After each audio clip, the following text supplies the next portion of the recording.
What's going on, everybody? Welcome to another episode of Locked On Badgers. You know it's a Tuesday night, so you know we got Rajiv coming on. We're going to talk about, we got quite a bit to talk about today. We never finished our two deep on the football side. We're going to look at our defensive players, who we think is going to be a standout there, what I think the key is to the Badgers defense this year, plus get into some basketball superlatives, midseason grades.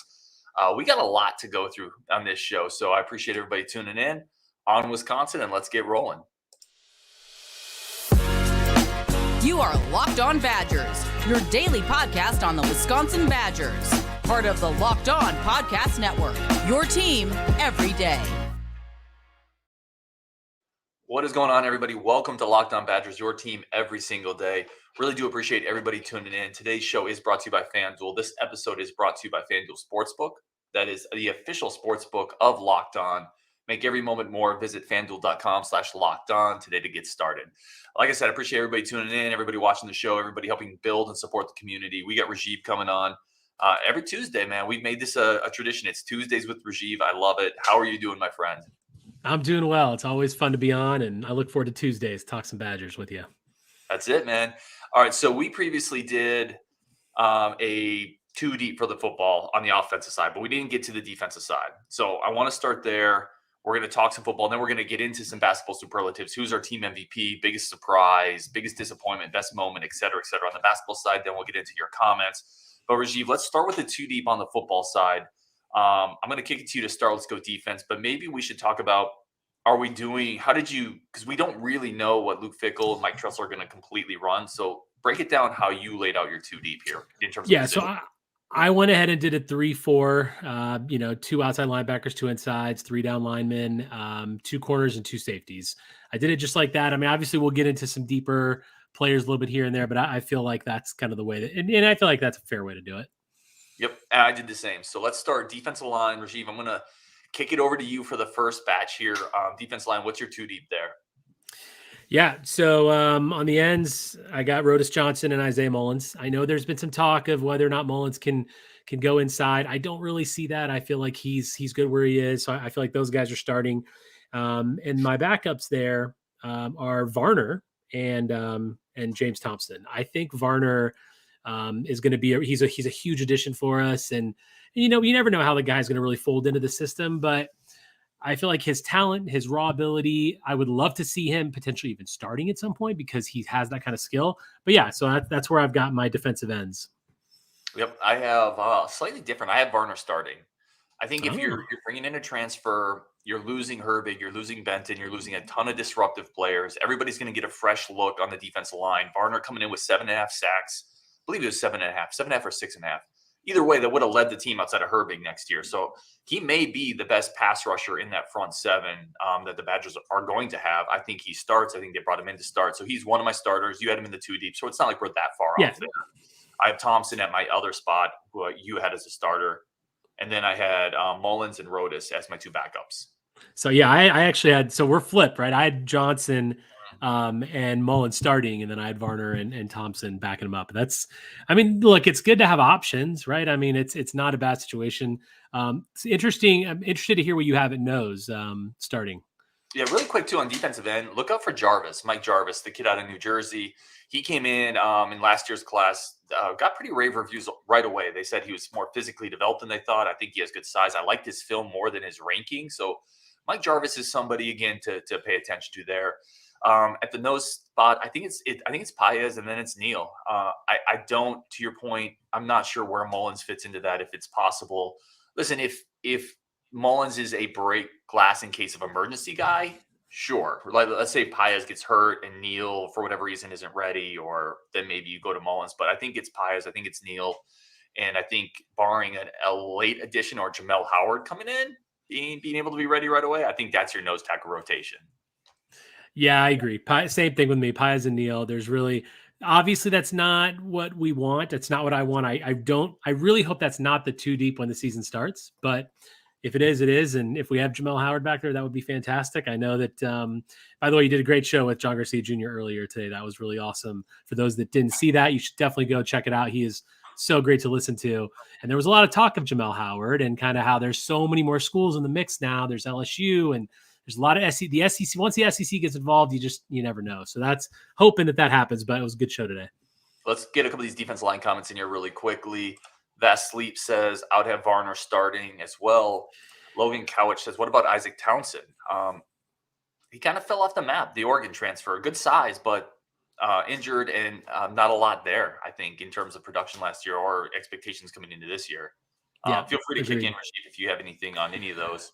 No, what I would say, I know that it's interesting. I'm glad everyone has Varner starting. I want to see that out of the transfer, but I just, you just never know, and I feel like there's still a lot of unknown with him. I'm not 100% as sold on him as you are, Ryan. But listen, if he's the starter and if he's playing well, I'm all for it.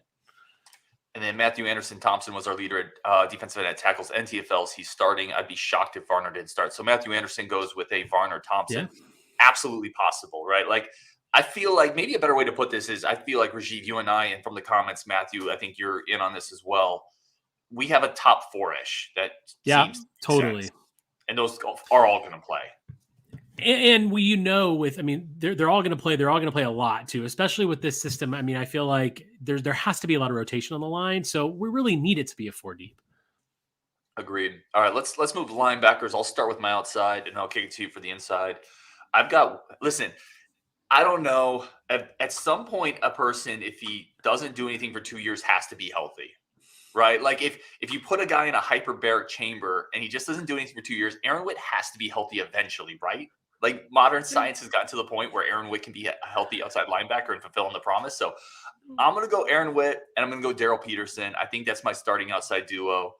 And then behind them, I have Petroski, the Michigan State transfer, and I've got Bowlers. Yeah, I mean, that's interesting. I really wanted to put Petroski in the starters because I just feel like he's going to be really good. But yeah, so I mean, I've got Peterson and Bowlers right now, and then obviously Petrowski backing him up. I would love to see how he does, and I thought you were going to actually put him in your starting rotation. Yeah, I mean, listen, coming over with 5.5 sacks, missed last year with injury, but the year before we talked to the Michigan State guy. He's pretty high on him. He said he's a really good player. I think it's like the defensive ends. He's going to play. Is he going to start? Maybe, maybe not, but I don't know if it matters a lot. Maybe he's on the field for pass rushing. If I told you Aaron Witt is healthy, 100% ready to go, you think he's maybe starting at that point? Yeah, maybe, but he's got to really be 100% healthy and also showing it, in practice and see how he's playing. But yeah, I mean, obviously, I think we would love to see him start, but it's just there's so many question marks. Right, and he's been like this mystery guy that every time we hear whispers from practice that he's been healthy, they're like, this guy's like Lawrence Taylor. He's wired like Julius Pepper. Like the hype on him for what the production has been incredible.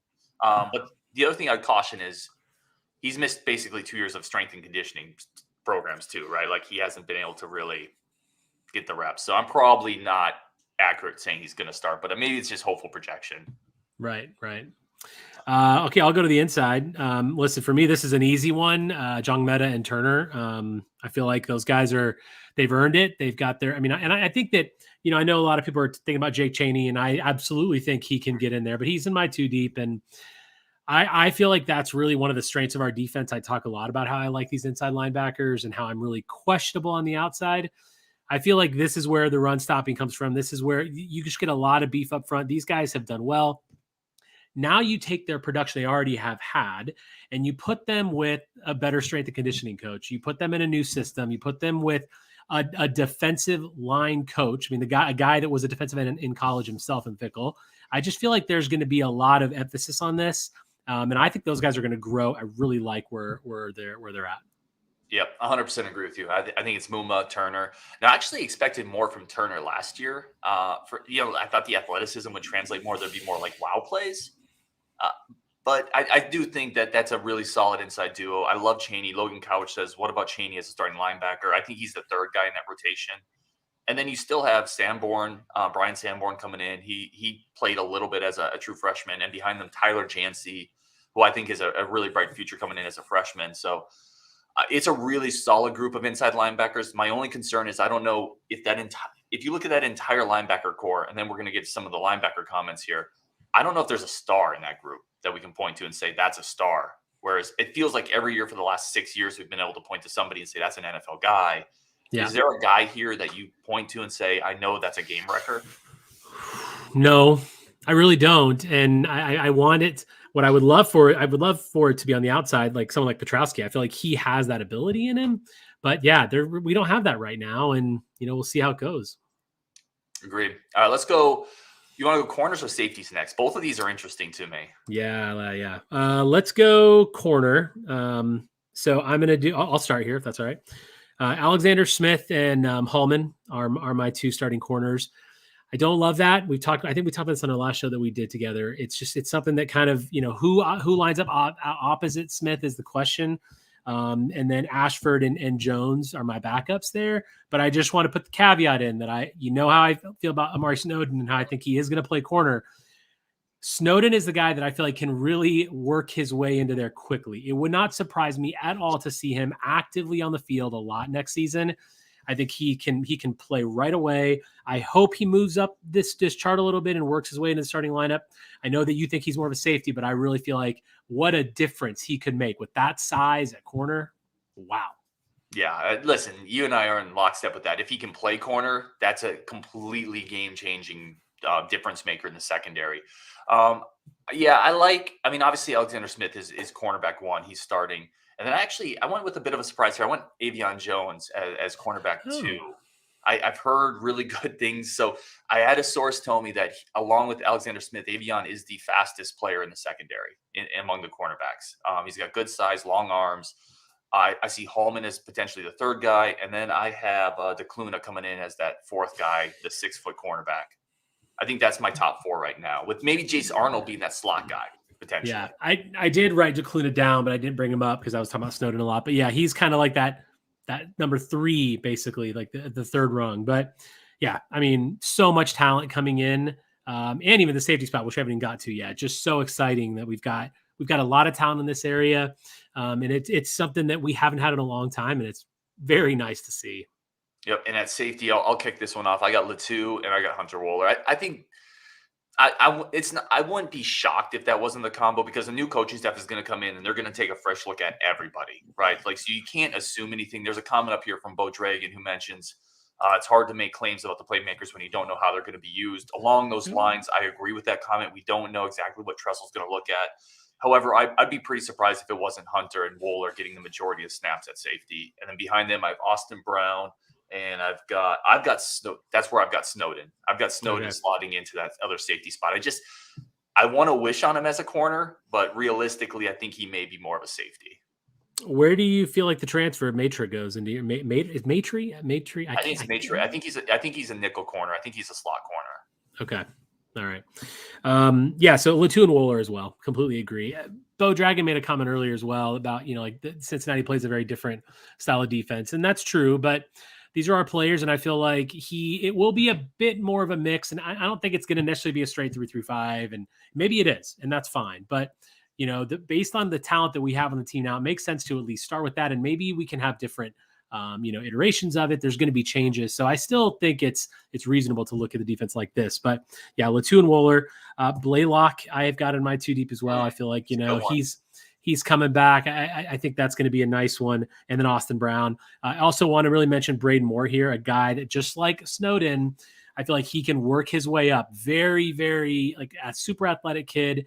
Of all those guys that we brought in, I mean, he was the one that I was really, especially between him and DeCluna Snowden. When Snowden came in, he kind of became my favorite, but really like Braden Moore. I feel like he's got a good future with us in Madison. I'd like to see him climb up that 2 deep. What a fun safety group, right?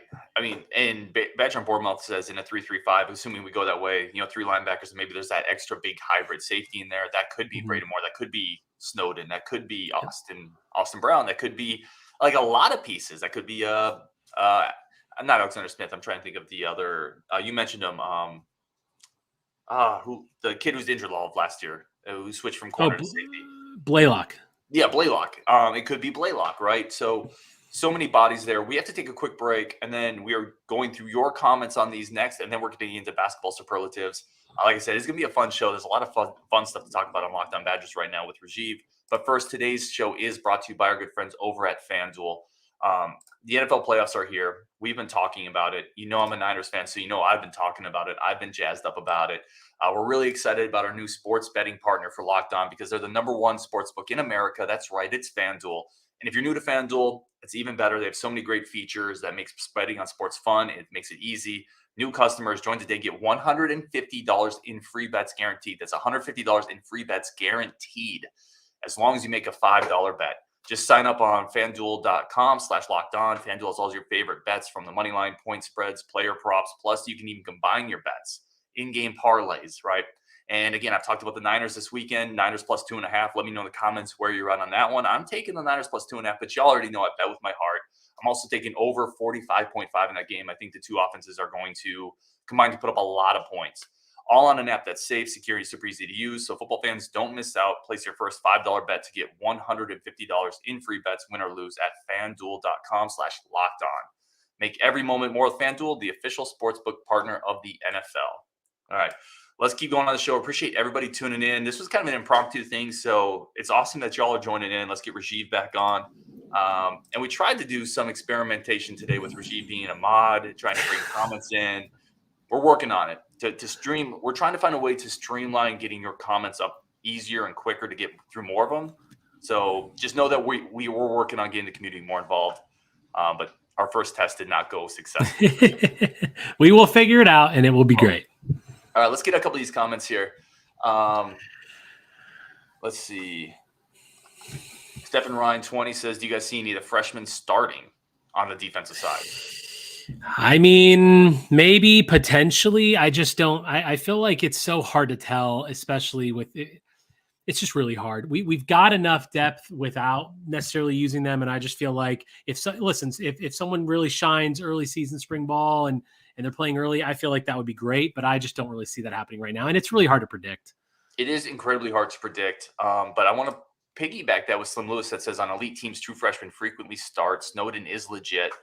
I would say if a freshman is going to start, it's going to be in the secondary. Mm-hmm. Like it's going to be in the secondary, and it's going to be one of DeCluna, Snowden, or Moore. Right? Like yep. One of those three. If we're saying a freshman's going to start, it's going to be one of those three. Yeah, my first guess on that would be Snowden. Mm-hmm. I think he's the guy that I feel like if I had to say one of them, I'd pick him. But yeah, you're absolutely right. It's definitely coming in the secondary, and you never know. I mean, as we mentioned, we could be using a lot more secondary players just in the starting rotation and more use overall. So it's going to encourage him to play some younger people as well. For sure. Or sleeper pick Jace Arnold, the slot corner, who is incredibly You love Jace Arnold. I love me some Jace Arnold. Zach Bart says Daryl Peterson breakout season. It's certainly possible. Yeah. I mean, he's someone who I feel like he's due for it, and his skill set, his frame, everything matches up and suits a player that would have a breakout season, but remains to be seen. Kick this to you. Matthew Anderson says CJ Getz could certainly start. So he originally, when I wrote my 2 deep down, I put him in there, and I could hear Ryan, coming in being like, no, not a good idea. So I actually moved bowlers into my starting lineup and put Getz at number 2. But I agree, Matthew. I do think he could start. He's not my favorite. He's not Ryan's favorite, I don't think. But, I guess we'll find out. I did have him written down, though, and I should have maybe stuck with it. Yeah, listen, I probably should have had him in the 2 deep, if I'm being honest. And I want to be super clear on Getz. When I say, I like the upside of other players more, but I'm really happy he's back. There's some Badger fans that are kind of in the mold of, we need to go younger. We need to get the upside. This dude started for Bobby April and Jim Leonard for a reason. He's not a bad player. So right. I think we should be happy he's back, but I don't see him starting. A couple more questions in here, or comments at least, from the defense at 2 deep. Slim Lewis says Nanjameta with a much improved strength coach will look like an NFL player. And then Isaac Vase, who gets kind of the opposite of this, says, I guess I'm alone in thinking Muma is a liability in coverage. Actually, Isaac, you're not alone in that. I think he is too. I think he's more of a run-stopping linebacker. Yeah, I agree with that. I think in this system, let's say we do kind of go to that 3-3-5 system, he'll have a little bit less responsibility in that regard, and I feel like that would suit him better. Yeah, I agree. I mean, I think he's more of that, that true inside linebacker that's the run stopper, that's really playing that central role that we've had for many years in our system. But yeah, I think it's if he has to do it a lot, we'll run into problems. Isaac Zay says, is Wohler really a safety? He's got that Jabril Peppers energy where he has a unique position. Michigan obviously used Peppers as kind of that that rover, that kind of attacking extra linebacker in the box.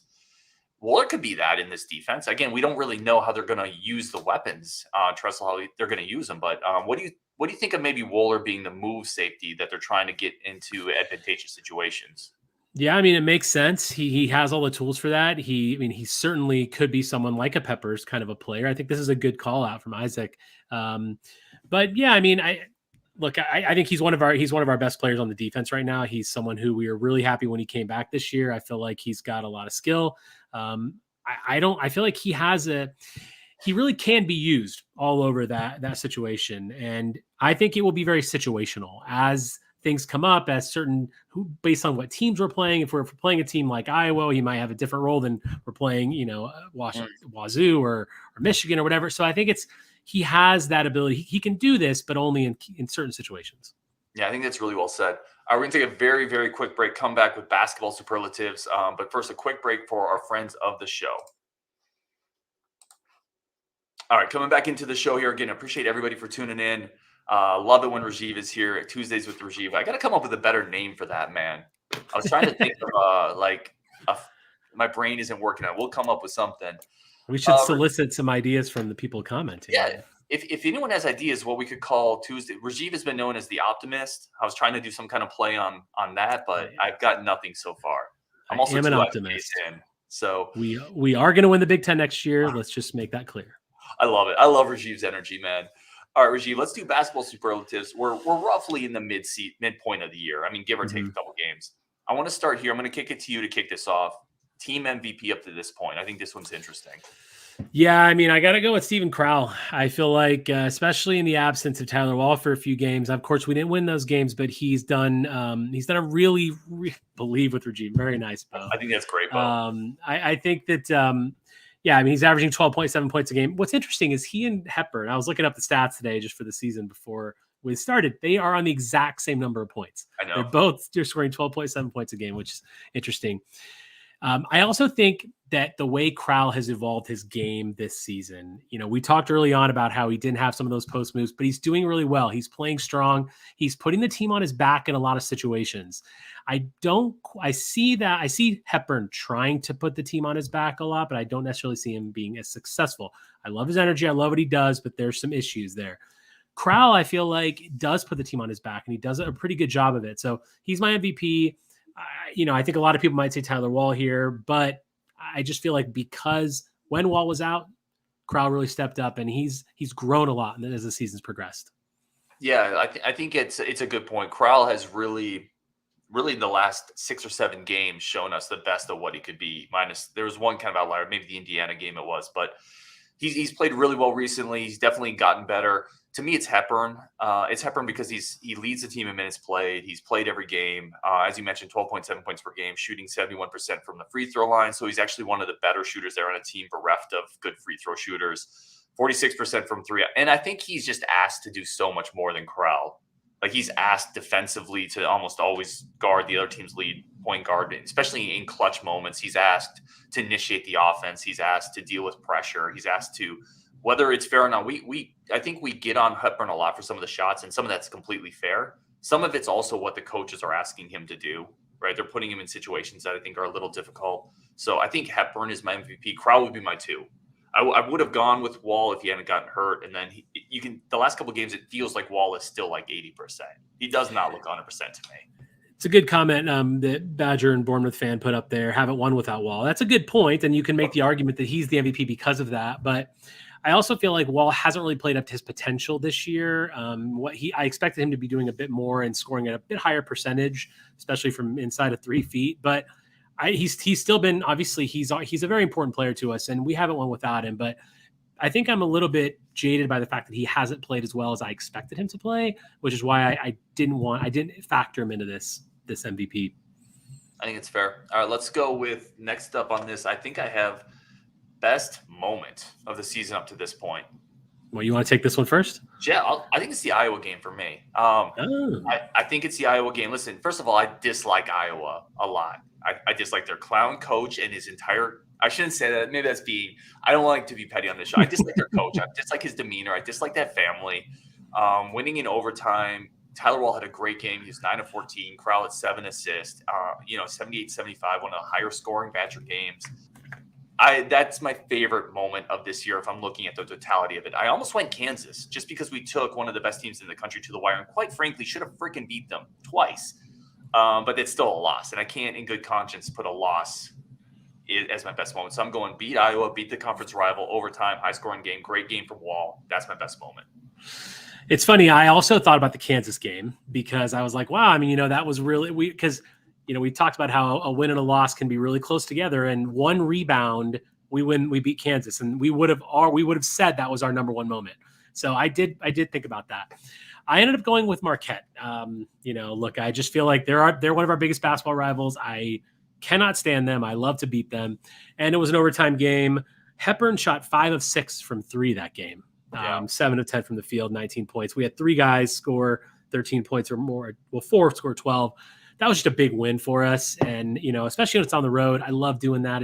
It's a way to kind of kick off the Big Ten season and get us going. I always kind of use it as a measuring stick of how good Wisconsin is how we do against Marquette. And of course, per usual, it was a close win, which we've had a lot of this year, and we've had a lot of close losses. But that was my biggest moment, beating Marquette in overtime. Yeah, that's definitely a good one. How about your worst moment of the season so far? That's the Indiana game. Wow. We just got blown off the floor, man. We had no starters in double figures. Indiana was just crushing us. And they made us look like a basement Big Ten team. And that was one of those moments where I was like, wow, like this just isn't good. And obviously Wall was hurt and that played a big part, but that was a really low moment for me. Yeah, I actually didn't go Indiana. I didn't go Indiana for a couple of reasons. I thought about it, but in our chat offline, y'all know that I didn't watch most of that game. I was traveling. I was coaching my kids' basketball game. I just couldn't see that game. So I frankly didn't have to live through it. I was kind of living through it through you You're guys. lucky.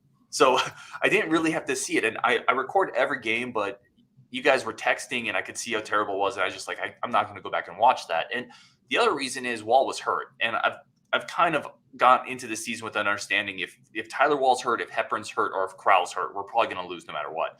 The Northwestern game, to me, we have Wall. That's a game you have to win. And the last minute and a half of that game, I felt like the last 2 minutes of that game offensively, we should have won that game. We absolutely should have won that game, and it would have kicked off this tough stretch with a win. And instead, we just went in this ridiculous offensive shell. Even calling timeouts, we weren't getting anything going, forcing up shots. I thought we gave it away. It was incredibly frustrating. And that was Klesman obviously wasn't playing, but that was a healthier version of the team that played than the one that played against Indiana. And I felt we gave that game away. So I think Indiana, if I had watched the game, I'd probably be right there with you. But that's the one game this year I haven't seen. That's a really good call. I mean, I feel like it was very disappointing the way we ended that game. Very, very disappointing. I know that you and Justin talked about that, and but it's a good call. I feel like I feel you a little bit, but boy, that Indiana game, if you watched it, it was rough. Yeah, it looked it. It's interesting. I'm sorry. I just one quick thing. Klesman was obviously gone for this game. It's interesting. So we 4 games, losing one starter, not having a starter in there. We've talked about lack of depth, and this is one starter not being in there. We haven't won. It's like we can't win, right? Unless you are perfectly healthy, this team can't beat even mediocre Big Ten teams, which maybe shouldn't be a surprise, right? Because we kind of are a mediocre Big Ten team with no depth. Rajiv, biggest surprise this year? Connor Essegian. I have a good and a bad one, so I'm curious if you just have one or two. Yeah, Connor Essegian, definitely. This guy has just been. I feel like some Badger fans don't find this a big surprise because they expected this from him, namely Justin. But I did not expect it, and I think it's the quick release and how confident he is to shoot, and how that man is never afraid to take a shot. And if he's anywhere on the perimeter and he's even remotely open, he's firing it. And I absolutely love it. So yeah, he's been such a big surprise. And boy, can you imagine where we would be if Connor Essegian wasn't on this team? Or let's even take it a step further. What if Connor Essegian was just a typical freshman, right? That needed 2 years or that needed a year. This team would be in a world of hurt. We would have another loss or two on the slate for sure. I agree with you. My good surprise this year is Connor. I think we talked about it before the season. it's funny. The three of us, me, you, and Justin, talked about this, and Justin was like the high man on him. Mhm. I was like the medium man, and you were kind of the lower man, only in terms of freshman expectations, right? So I expected a good year from him. I thought his skill set translated, but I didn't think he would be this good that Gard would have to play him this much. So he is definitely a surprise to me. My bad surprise is I I didn't think our depth would be great. I thought it would be better than this. I thought Kamari McGee would be able to play 10 minutes a game. I thought Ilver would be able to play 5 to 10 consistent minutes. I, I thought the depth would be better, and it stinks that it's not, but it's not there. Yeah, I hear you. I have that in one of the other superlatives, but yeah, I mean, depth has been a massive issue for us. And you're right. I think it's fair to say it's a surprise that it's as poor as it really is. And I would say specifically, obviously Neath got hurt, but I think for me, that McGee is someone who has surprised me as someone who I really, really felt like he was going to get into this rotation, help Hepburn out at the one, and really, be able to provide a different speed to the game and his ability to, with how quick he is, you'd think he'd be able to get to the hoop, but that just hasn't been there. No, I agree. It's surprising to me as well. Jeffrey K says, just renewed our family season tickets, football tickets since 1984. Off topic. Sorry. No, Jeffrey, man, bring all the football hype in here. Football hype is never off topic in this show. Let's be super clear, Chief. Locked on Badgers clearly loves football. So Jay Daly, I see your comment. He clearly saw the shirt I was wearing. Come on, you Spurs. Oh yeah, I wouldn't even have got that. It's fine. It's all good. He knows what I'm talking about. Let's see. Badger Bournemouth, as was stated before, there is no depth because of Gard himself. We're gonna do a whole Gard show. We have to do a whole Gard show because I think I dance around it. I got to schedule it. There's a lot to talk about there, and I know it kind of divides the fan base, and by no means, and I'll just say this, that by no means is it like Paul Chris for me at all. But there is a lot to talk about, and there's a lot to talk about from the last like 5-7 years and kind of how the program has been progressing. So yeah, it'll be a great show, and we'll have to schedule that and get all these guys back in. We'll get the quad pod on. Yeah. It's going to be a fascinating discussion. Guy brings up a comment. I still think the loss of Moores and Carlson hurt a lot. The interesting thing, Rajiv, for me, because people will talk about, and Guy, thank you for the comment, by the way, and for everyone for the comments. People will talk about Moores, Carlson, and Lauren Bowman as the other one, right? Mm-hmm. As being the guys who should have been the depth this year. Carlson's averaging 4 points and 4 rebounds in 18 minutes for Utah. Like, I don't think he's the answer. Lauren Bowman, even in his minutes at Wisconsin, I thought was kind of inconsistent, not really the answer. Jacoby Neath, the same thing. People say that. Jacoby Neath has had 3 years of Division I basketball where he's been a subpar player. I don't think these guys are the answer. Do they help? Yeah, because there's nothing else on the bench. But at the end of the day, none of them come in and put a scare into Michigan State, in my opinion. I mean, that's my opinion, but I totally agree. I mean, Carlson, you're right. He wasn't going to be that guy. He was never going to. He would be like the guys that we have on our bench right now. He would be kind of like a Gilmore type of production level, and I think it's not good enough. We know that if we're going to compete, especially in the tournament, we have to have more depth, and this is a big problem. And it's gonna be the reset recruits next year. Obviously, there's a lot of potential there, so hopefully that can help build that depth. But yeah, we see it. We don't have a starter. We haven't won. And this is still a young team. Like Rajiv is talking about the depth from next year. Like Connor Sejan is going to be a sophomore next year, right? Chucky Hepburn is going to be a junior. Like Stephen Crowell will still be here. There's a lot of depth on this team. There's a lot of players on this team that still have development inside them. And then you add in that really good recruiting class coming in. Maybe you got to hit the portal. But if those things kind of come together, Rajiv, this could be a one-year anomaly, which again is probably going to get into our Greg Gard discussion. But I'm not ready to say this is the beginning of a trend line, but it is a concerning year, I think, is kind of where I'm at. Totally agree with you on that. Yep, absolutely. All right. I think, listen, we're at about 35 minutes. Second live show today. Really do appreciate y'all. Rajiv, let me know if there's any other comment you want to throw in there that you see. Well, I will just say biggest disappointment was, for me, depth. Did you have a biggest disappointment? Oh, it was – I didn't do biggest disappointment. I did biggest worst surprise, which was depth. Okay. Yeah, so I guess maybe I skipped over that, but I kind of shoehorned that into bad disappointment. Yeah. Okay. So I think we're on the same page there. Excellent. All right. Appreciate everybody for tuning in. A bunch more coming up this week. Still got a couple big interviews coming up that I'm hoping to get scheduled this week. My week's gotten a little hectic randomly, but do appreciate everybody tuning in. Appreciate Rajiv. I like the believe with Rajiv from Bo Dragon. That That's might be the good. name of our Tuesdays. Bo Dragon always has comments in here. He's one I of love it. our loyal supporters. Yep. And sometimes he disagrees with us, but we love that. Yep, I agree. All right, y'all. On Wisconsin, we're going to talk again tomorrow. Rajiv, thank you as always, my friend. Thank you.